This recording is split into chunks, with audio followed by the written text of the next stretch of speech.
Esto es América Noticias y estos son los titulares que marcan la jornada de hoy. Medio Oriente en llamas. Estados Unidos lanza el día más brutal de ataques contra Irán. ¿Qué viene ahora? Aquí los detalles.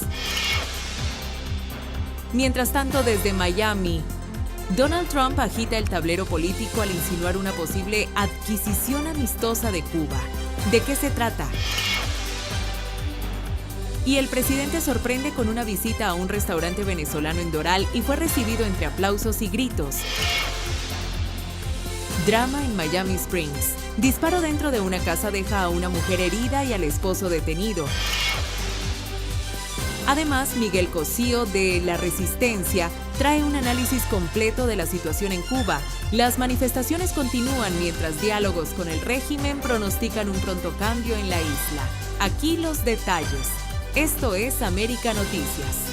Comenzamos. El Medio Oriente está en llamas. Estados Unidos lanza el día más brutal de ataques contra Irán. La guerra en Medio Oriente entra en una fase cada vez más peligrosa y explosiva. Estados Unidos advirtió que hoy podría ser el día más intenso de ataques dentro de Irán desde que comenzó la ofensiva militar conjunta con Israel. Altos mandos del Pentágono confirmaron que las fuerzas estadounidenses están ampliando la operación militar para destruir bases de misiles, instalaciones de drones, buques de guerra y centros estratégicos del régimen iraní. Según el ejército estadounidense, más de 5.000 objetivos militares ya han sido atacados desde que comenzó el conflicto. Mientras tanto, la guerra no solo se libra en territorio iraní. Irán ha respondido con misiles y drones contra Israel y varios países del Golfo, lo que ha expandido el conflicto por toda la región y ha elevado el temor a una guerra regional a gran escala. En medio de esta escalada, el presidente Donald Trump lanzó una advertencia directa a Teherán.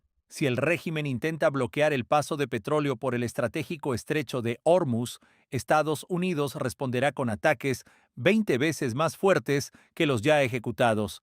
El estrecho de Hormuz es una arteria clave del planeta. Por allí circula cerca del 20% del petróleo que consume el mundo, por lo que cualquier bloqueo podría desatar una crisis energética global. Pero el impacto humano de la guerra también comienza a sentirse con fuerza. En Líbano, los bombardeos y enfrentamientos ya han provocado desplazamientos masivos de población, obligando a cientos de miles de personas a abandonar sus hogares en apenas unos días.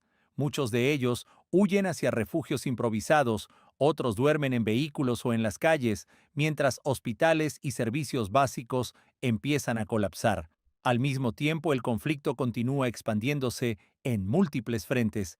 Milicias aliadas de Irán como Hezbollah han intensificado los ataques contra Israel desde territorio libanés, lo que ha provocado nuevos bombardeos en Beirut y otras zonas estratégicas. Los mercados internacionales también reaccionan con nerviosismo.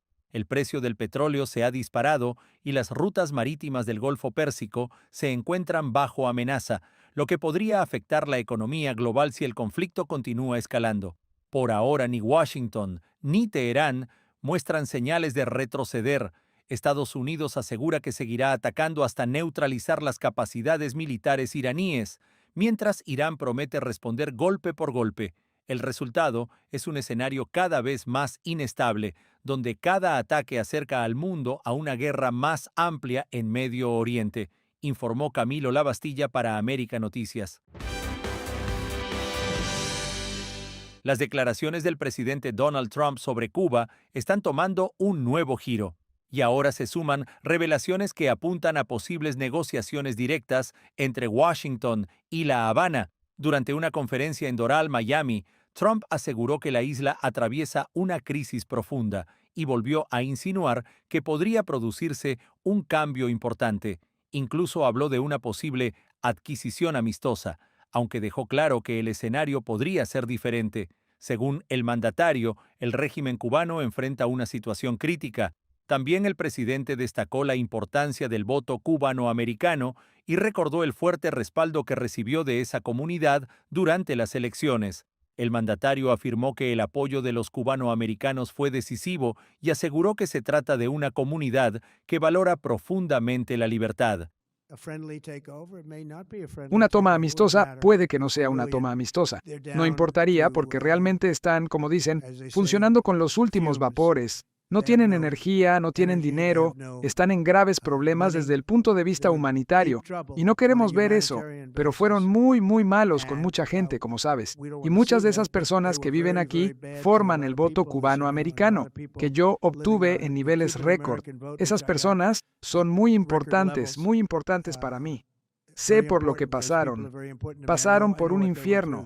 Algunos de ellos han llegado a ser algunas de las personas más exitosas del país. Empresarios cubano-americanos, algunos de los más exitosos del país. Y muchos de ellos son amigos míos, porque he estado luchando esta batalla con ellos durante mucho tiempo. El régimen de Castro fue brutal, pero vivían de Venezuela, y ahora ya no viven de Venezuela. Venezuela no les envía energía, ni combustible, ni petróleo, ni dinero, ni nada. Sin Venezuela no habrían podido sobrevivir, y nosotros también los cortamos de todo lo demás. Así que sí, o van a hacer un acuerdo, o lo haremos igual de todas maneras. Trump también elogió el papel del secretario de Estado Marco Rubio, asegurando que el tema cubano se maneja al más alto nivel dentro de su administración. Marcos Rubio está haciendo un excelente trabajo. Creo que va a pasar a la historia como el mejor secretario de Estado de la historia. Mira lo que hemos hecho como presidencia. Mira lo que hemos hecho como administración. Ellos confían en Marco. Y también el pueblo estadounidense confía. Ha tenido éxito sin importar dónde haya estado. Además, habla el idioma, lo cual siempre es bueno y siempre ayuda. Pero mientras el presidente lanzaba estas declaraciones en los círculos políticos, se comenta que la Casa Blanca podría estar preparando un acuerdo económico con el gobierno cubano que podría anunciarse pronto. Analistas consideran que esta combinación de presión económica y negociación podría ser parte de una estrategia para provocar una transición política gradual en Cuba. Mientras tanto, Trump insiste públicamente en que el sistema en la isla está llegando a su final. Cuba está en sus últimos momentos de vida, aseguró el presidente en declaraciones recientes. Por ahora, no hay confirmación oficial de un acuerdo, pero las señales que llegan desde Washington, las declaraciones del presidente, las referencias a negociaciones y los reportes sobre posibles pactos económicos han encendido las especulaciones, porque si estas conversaciones realmente existen, podrían marcar el movimiento político más importante entre Estados Unidos y Cuba en décadas, y para muchos, la sensación es que algo podría estar acercándose. Como dice una popular canción de un artista cubano, ya viene llegando, informó Camilo Lavastilla para América Noticias.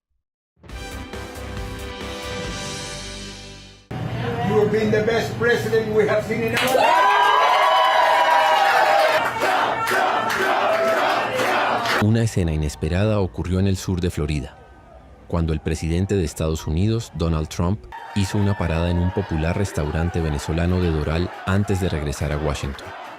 El mandatario visitó el Arepazo, un conocido punto de encuentro de la comunidad venezolana en el área de Miami, donde fue recibido entre aplausos, gritos y teléfonos grabando cada momento.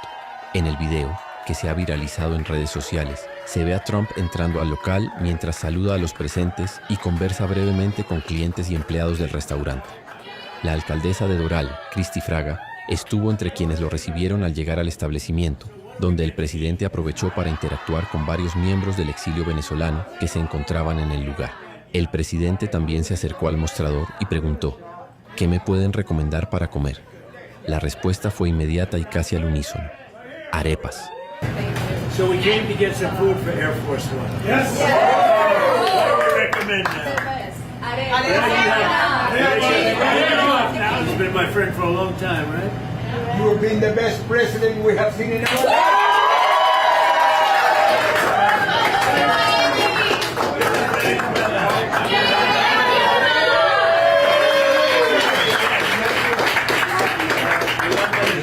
Ya dentro del restaurante, Trump rompió el hielo con una pregunta directa a los presentes. ¿Quién es de Venezuela?, dijo mientras varias personas levantaban la mano y se acercaban para saludarlo. Incluso bromeó con el motivo de su visita. Venimos a conseguir comida para el Air Force One, comentó entre risas. Durante la breve visita, Trump agradeció personalmente a los trabajadores del restaurante por su labor diaria, un gesto que fue bien recibido por quienes estaban allí. Uno de los administradores del local también le agradeció al mandatario la visita, mientras decenas de personas lo despedían entre cánticos de USA, USA. El arepazo, abierto desde hace años en Doral, es considerado uno de los principales puntos de reunión de la comunidad venezolana en el sur de Florida, una ciudad donde el exilio venezolano tiene una presencia muy activa. Y aunque fue una parada corta, el momento dejó una imagen curiosa.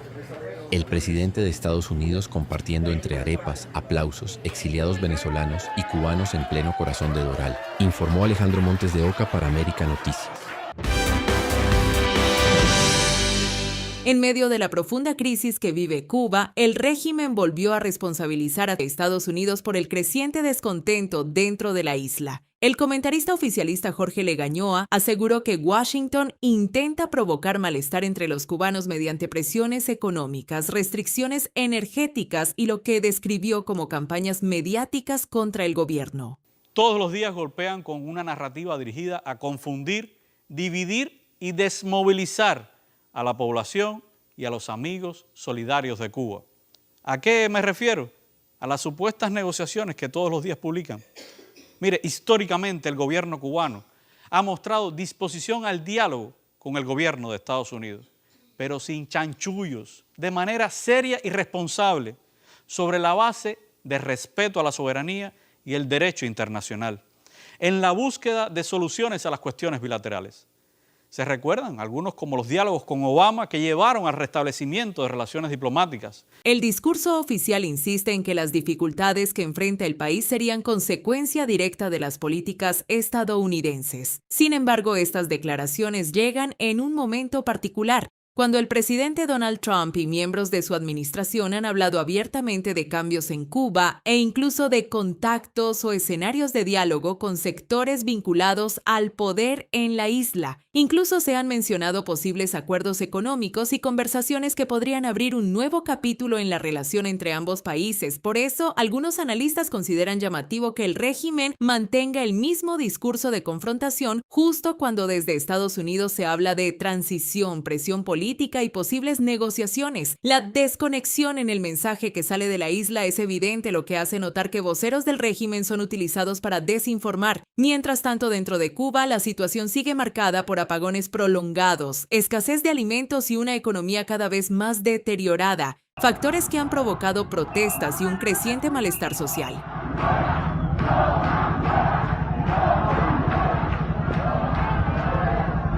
En ese contexto surge la duda. ¿Se trata realmente de presiones externas o de una crisis interna que el gobierno cubano ya no puede ocultar? Informó Leticia Grau para América Noticias.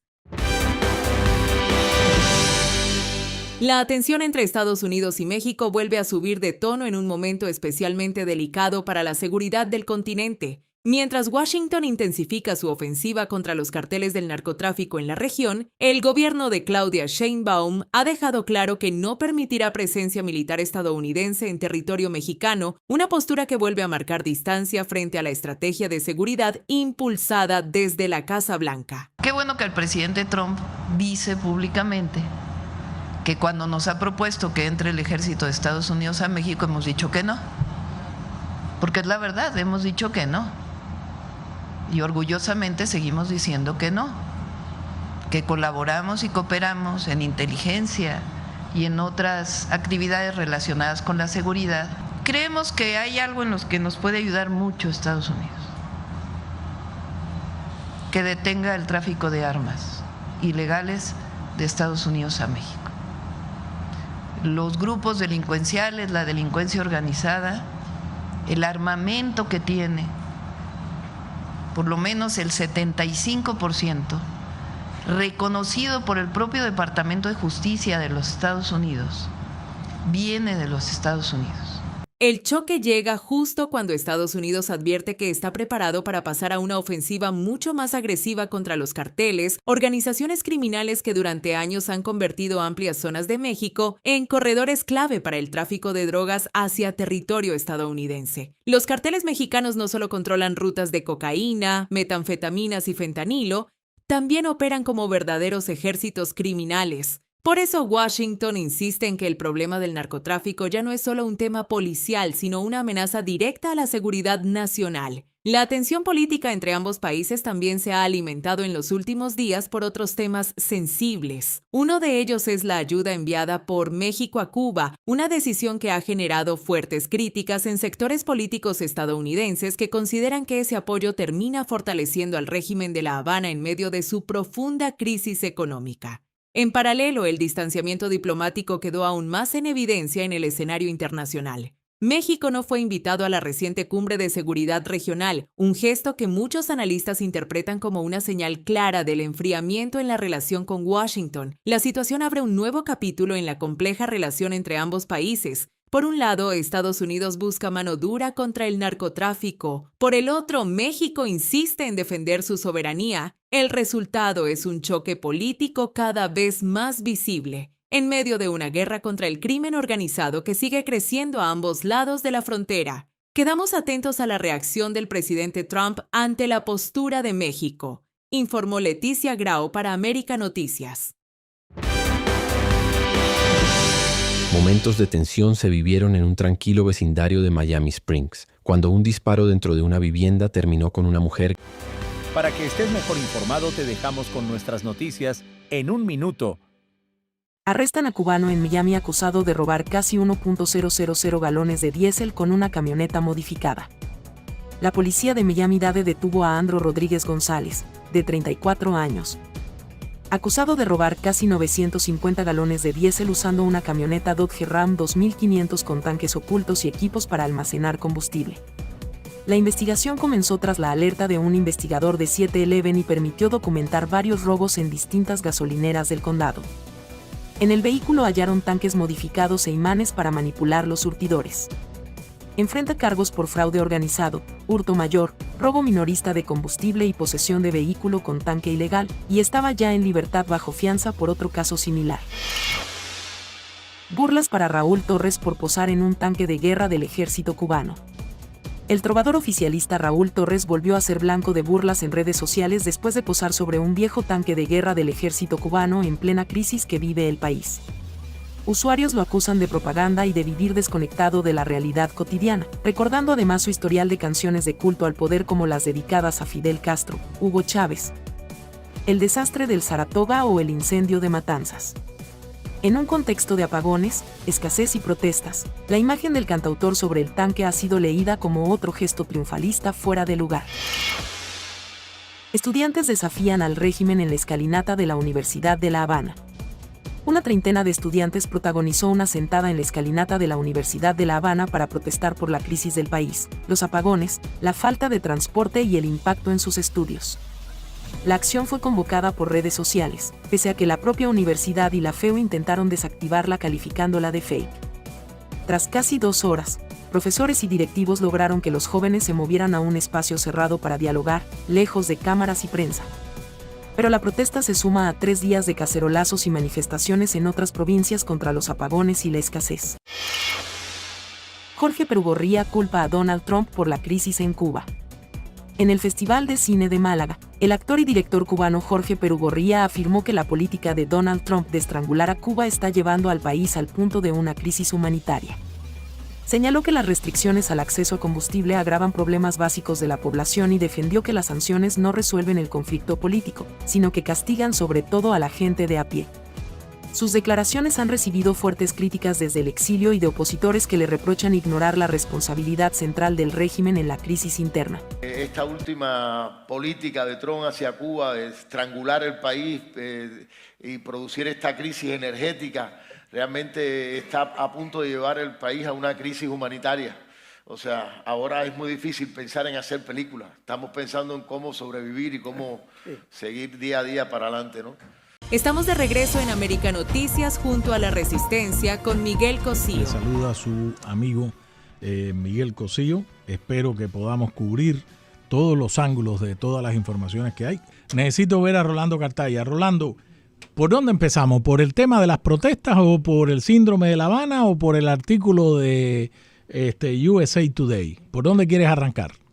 Pues, no sé, si quieres...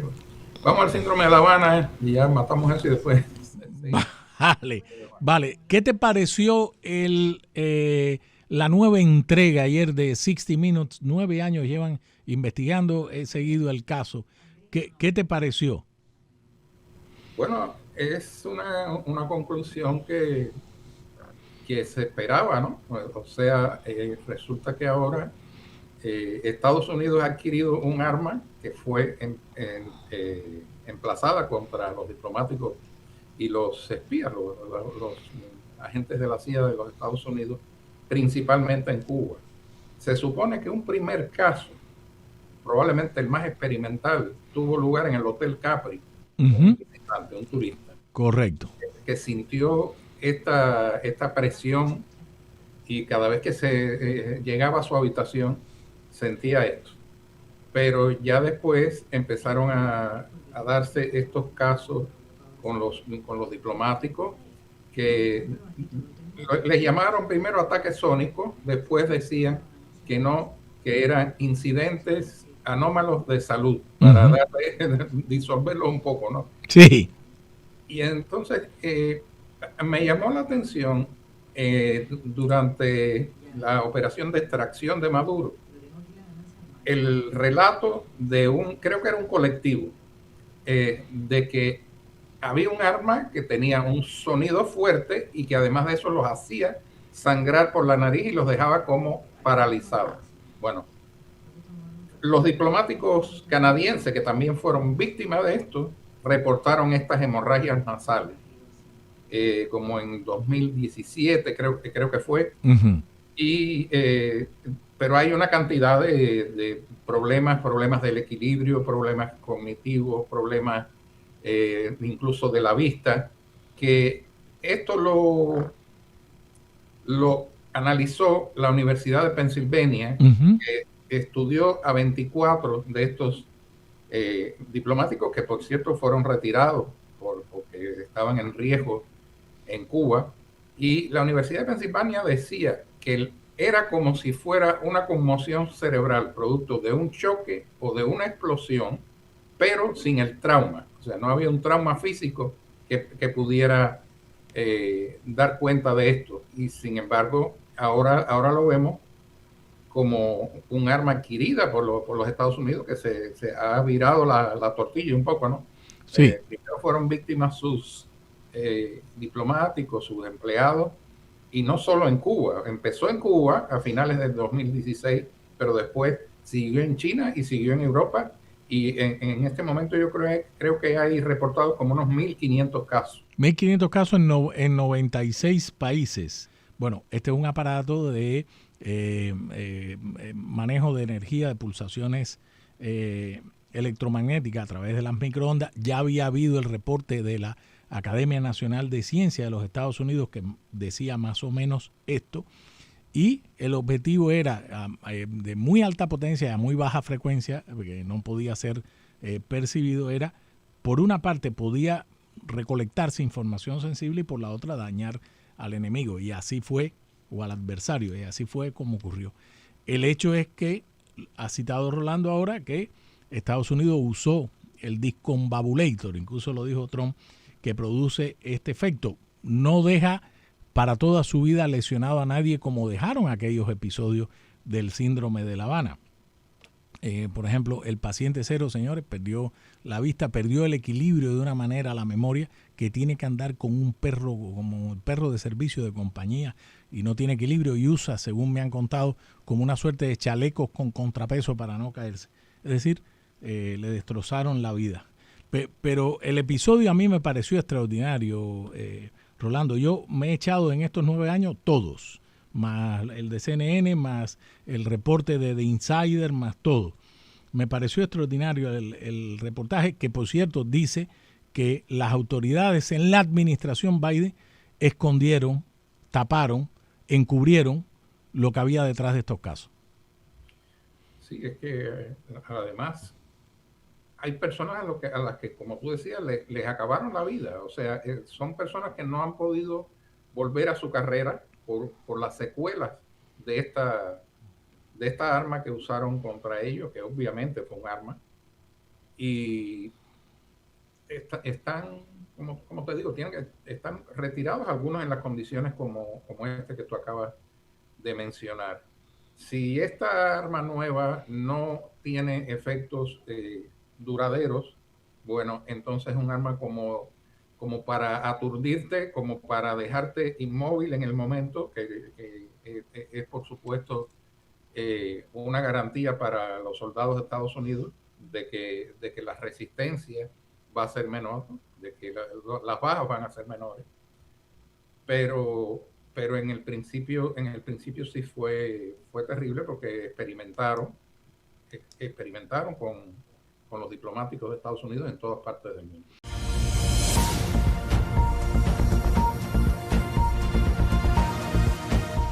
Estamos de regreso en América Noticias junto a La Resistencia con Miguel Cosío. Tú eres de la opinión, Rolando, yo sí, pero me gustaría conocer tu opinión de que el régimen de La Habana, el gobierno de Raúl Castro, ya haya sido por omisión o comisión, cualquiera de las dos, ¿es responsable de estos ataques?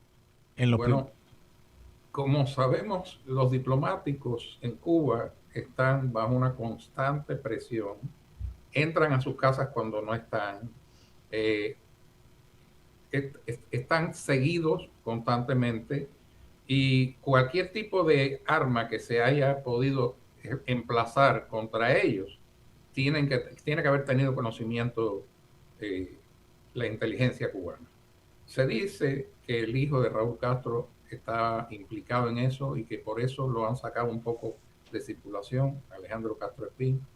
No tengo certeza de eso, pero sí ha sido un rumor bastante frecuente, y como acabamos de ver, no es fácil, no es nada fácil que una operación, además que no es en un solo caso, que es en numerosos casos de diplomáticos y miembros de la CIA, etcétera, el gobierno cubano no haya estado enterado. Algo tiene que haber conocido. Rolando, ¿querías agregar algo más sobre el tema de lo del síndrome de La Habana? ¿Viste algo más que te llamó la atención en esta nueva entrega de CBS 60 Minutes?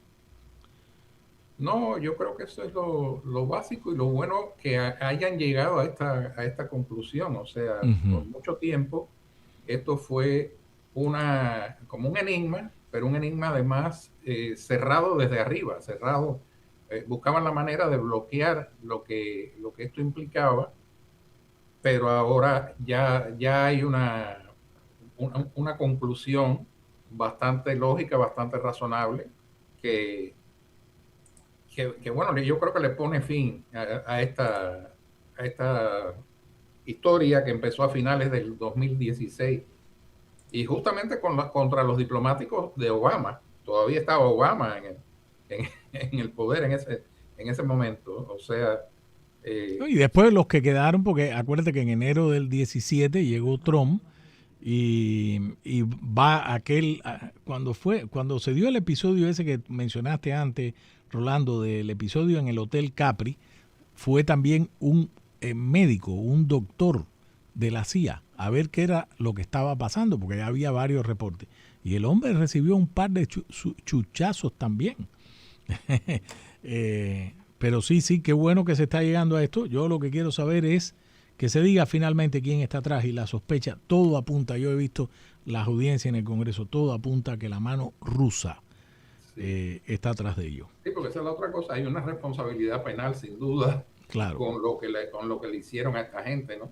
Y no sé si otras administraciones quisieran haberse metido en ese problema, pero esta administración yo creo que sí.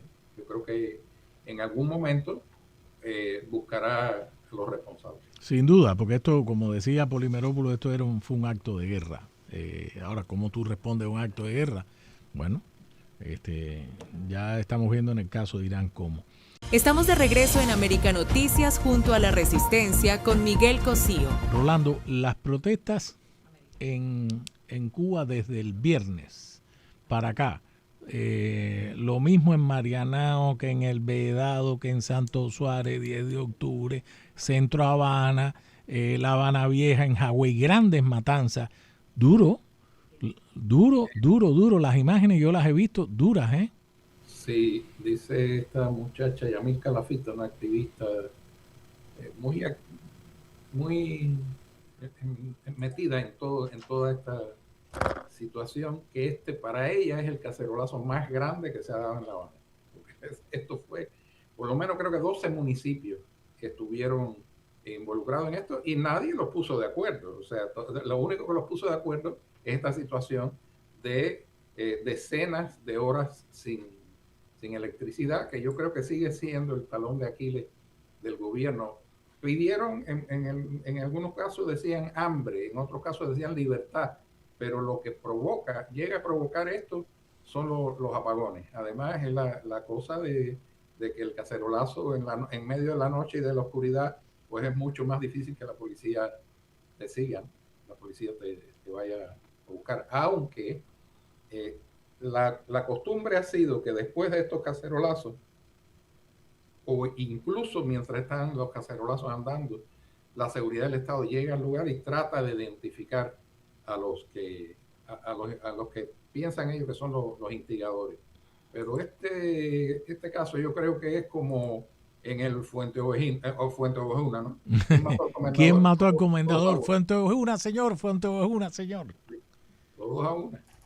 No hay manera de buscar líderes. Y eso es una de las cosas que ha ido cambiando un poco a la oposición en Cuba. O sea, primero eran organizaciones de oposición que yo creo que son muy valientes y han estado entrando y saliendo de las prisiones, pero que tenían ya una vigilancia constante, como hemos visto. Por ejemplo, le ponen una guardia en la esquina, le ponen 1 o 2 segurosos en la esquina para evitar que salgan de sus casas. Algunos se han ido, como por cierto Camila Costa, se les ha ido en un par de ocasiones a esta guardia, pero es más, ahora ellos no saben dónde puede saltar la liebre, ¿me entiendes? Puede estar en cualquier lugar y sobre todo en las condiciones en que ellos han llevado al pueblo de Cuba, una crisis humanitaria, que hay quien dice que no, que están al borde de la crisis. No, la crisis está ya en su apogeo en este momento. Vi que ¿cómo se fue? Jorge Perugorría dijo que Estados Unidos había llevado a Cuba a una crisis humanitaria con estas últimas medidas. Tú te estás refiriendo al actor de Fresa y Chocolate. Yo nunca he simpatizado con él, ni me parece un gritón, no, pero bueno. Totalmente vergonzoso. Bueno, él siempre ha comulgado con el régimen, pero es totalmente vergonzoso que él no se ponga de parte del pueblo de alguna manera. Hemos visto personas que en otro momento estuvieron con el régimen o estuvieron de alguna manera haciéndole el juego al régimen y sin embargo han parado. Yo te diría, José María Vitier, por ejemplo, el músico, últimamente ha tenido una actitud muy honesta, por lo menos. Yo diría que una actitud honesta, y eso es lo que dice, por cierto, el padre Reyes, Alberto Reyes. Señores, lo importante es que todos empezáramos a decir la verdad. Estas protestas desde el viernes para acá, que además tenemos andando las protestas de los muchachos en la escalinata ahí de la Universidad de La Habana y en los predios de la Universidad de La Habana. Estas protestas, en los reportes que hacen ustedes en la Fundación, el observatorio, ¿cómo qué califica?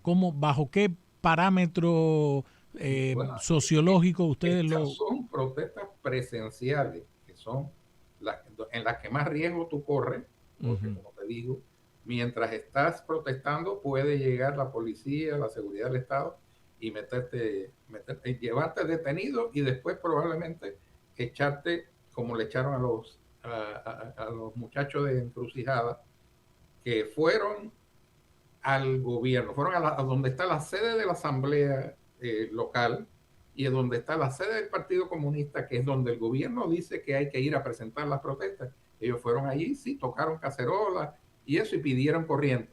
Y los condenaron de 4 a 8 años. O sea, son protestas bastante riesgosas, pero que sin embargo la gente está dispuesta a meterse un poco en ese riesgo, ¿no? Correr el riesgo porque es que no es insoportable la situación desde todo punto de vista, salud, alimentación y también, por supuesto, esta crisis eléctrica, que es lo que yo diría que es como el catalizador de todas estas protestas. Rolando, nos quedamos en el tema de Cuba. ¿Pudiste leer el reportaje de USA Today? Dice, la administración Trump, más o menos, estaría preparando un acuerdo económico con Cuba que podría anunciarse pronto. Lo que dice básicamente es que saldría Díaz-Canel, lo cual todos sabemos que es un fusible, es un monigote puesto ahí, a pesar de que detenta los cargos de presidente de la República de Cuba y primer secretario del Partido Comunista de Cuba, que por cierto, en la Constitución, en el artículo 5, dice que es la fuerza superior del Estado, del país, es decir, es quien manda, quien corta el bacalao del Partido Comunista. Entonces, dice eso y por otro lado dice que Estados Unidos llegaría a acuerdos económicos para aflojar la parte energética, el turismo, los puertos, etcétera. Eso es lo que dicen. Yo tengo mis dudas y después diré por qué, pero me quiero escuchar tu opinión. Bueno, yo había también escuchado al secretario Rubio decir que Cuba no tenía por qué cambiar de un día para otro bruscamente, sino que podría empezar a cambiar económicamente. Uh-huh. Ahora bien, ¿a dónde va eso? Eso es lo que todos los cubanos nos preguntamos. Uh-huh. Sí estoy convencido de que Rubio sabe lo que quiere. Rubio encarna el deseo de todos los cubanos en el exilio y dentro de Cuba de que aquel país deje de ser una dictadura, empiece a ser una democracia y que haya libertad de mercado también, que haya mercado libre. Y bueno, estas concesiones que se prometen, que probablemente en los puertos, pues tal vez ayudarían a una nueva ola, tal vez, de turistas de Estados Unidos. Uh-huh. Pero hay una ley, Miguel, que dice que para poder llegar a ayudar al pueblo de Cuba, es la ley Helms-Burton. Correcto. Primero tienen que salir los Castro. Es lo que dice, lo dice así. No puede haber un miembro Castro de la familia Castro en este gobierno. Supongo yo que puede haber otras personas más potables para los Estados Unidos, incluso para los cubanos, que no estén tan desprestigiadas como está Díaz-Canel, y por eso se habla de que Díaz-Canel no estaría, definitivamente, ni Díaz-Canel, ni Marrero, ni toda esta gente que agotaron su capital político prometiéndole cosas al pueblo que jamás le cumplieron. Claro. Entonces, tal vez haya un tratamiento similar al de Venezuela. Es posible que haya algo así, siempre y cuando sea desde la presión, o sea, siempre y cuando haya presión de la administración Trump, yo creo que se pueden lograr cosas importantes para Cuba. Lo que no creo es que se puede hacer una negociación como la hizo Obama, en la que Obama hacía decenas de concesiones unilaterales y no recibía nada a cambio. O sea, aquí van a tener ellos que ceder, y yo creo que lo que más se pide entre los cubanos es, en primer lugar, la liberación de todos los presos políticos. Correcto, correcto. Ese sería un paso muy importante. La liberación inmediata, incondicional de todos los presos políticos. Estamos totalmente de acuerdo. Mi querido Rolando, muchísimas gracias. Espero que ya sea a finales de marzo, si es que llega de aquí allá la dictadura, para ver tu siguiente reporte después de estas protestas y otras que van a suceder. Va a estar caliente, por lo que me dice Pedro Rodríguez, que va llevando la bitácora diaria. Sí. En lo que llevamos de marzo ya está bastante cargada. Gruesa, ¿viste? Te mando un saludo y muchas gracias, mi querido Rolando. No, a ti, Miguel, muchísimas gracias por la invitación. Rolando Cartaya, periodista e investigador de la Fundación para los Derechos Humanos en Cuba y expreso político. Aquí se trae a lo que sabe, señores.